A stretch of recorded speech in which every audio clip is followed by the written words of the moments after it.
تبارك الذي نزل الفرقان على عبده ليكون للعالمين نذيرا. السلام علیکم ورحمۃ اللہ وبرکاتہ. میرے پیارے دوستوں، ساتھیوں، آج آپ سے مجھے بہت اہم بات کرنی ہے، بہت ضروری بات کرنی ہے.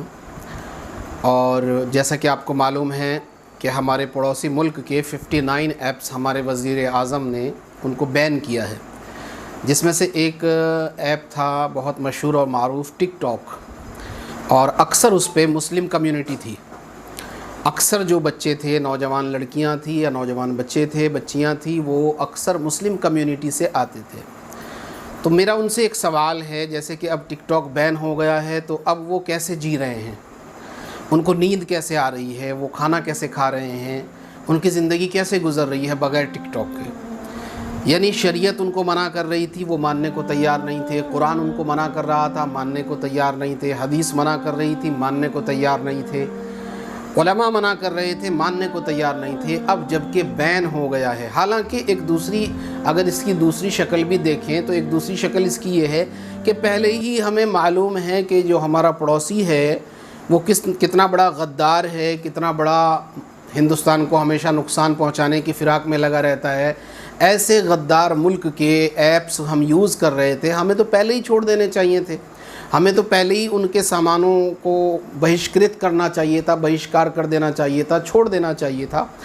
لیکن چلیے، سرکار نے ایک قدم اٹھایا، بہت اچھا قدم ہے، بڑا سراہنیہ قدم ہے. لیکن مسلمان، خاص طور سے مسلمان بچے، مسلمان بچیاں، یعنی ان کو بالکل بھی یہ خیال نہیں آتا تھا کہ یہ ہمارے نبی کی محنت ضائع ہو رہی ہے، ہمارے نبی کا وہ دین ضائع ہو رہا ہے جس پر اللہ کے نبی صلی اللہ تعالیٰ علیہ وسلم نے اپنا خون بہایا، اپنا پسینہ بہایا. آپ نے فرمایا میں ناچ گانے کو، موسیقی کو بند کرنے کے لیے بھیجا گیا. اور آپ کیا کر رہے تھے؟ آپ ناچ گانے کے نئے نئے عالم زندہ کر رہے تھے، نئی نئی چیزیں ایجاد کر رہے تھے، نئی نئی چیزیں بنا رہے تھے. آپ مذاق بنا رہے تھے شریعت کا، شریعت اسلامی کا آپ مذاق بنا رہے تھے. اللہ کے نبی صلی اللہ علیہ وسلم کی اس حدیث کا جس میں آپ نے فرمایا کہ میں موسیقی کو بند کرنے کے لیے بھیجا گیا. جب اللہ کے نبی صلی اللہ علیہ وسلم کو کوئی خوشی پیش آتی، خوشی کے موقع پہ آپ سجدہ کیا کرتے تھے. آپ ذرا اندازہ لگاؤ امت کیا کر رہی ہے. خوشی کے موقع پر امت ناچ رہی ہے، گا رہی ہے، شراب پی رہی ہے، شراب نوشی کر رہی ہے، حرام کام کر رہی ہے، شراب کے نشے میں دھت ہو کر پتہ نہیں کہاں کہاں گر رہے ہیں. آپ بتاؤ عذاب کیسے نہیں آئیں گے؟ آپ بتاؤ مہاماری کیسے نہیں آئے گی؟ آپ بتاؤ کرونا کیسے نہیں آئے گا؟ ساری دنیا لڑ رہی ہے نا کرونا سے. کرونا کرونا کرونا کرونا کیا ہے کرونا؟ اللہ کی طرف سے وبا ہی تو ہے.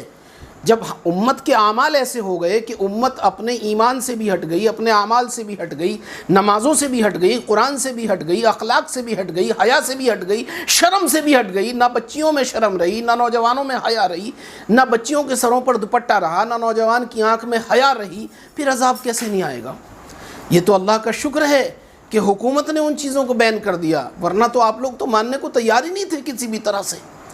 میرے پیارے دوستوں، میرے بھائیوں، میرے بچوں، میری بہنوں، اللہ کے واسطے ذرا سا غور کرو. اللہ نے بڑا اچھا موقع دیا ہے. اب اس سے توبہ کر لیں، انشاءاللہ کبھی یہ کام نہیں کریں گے، کبھی ہم ان ایپس کو یوز نہیں کریں گے.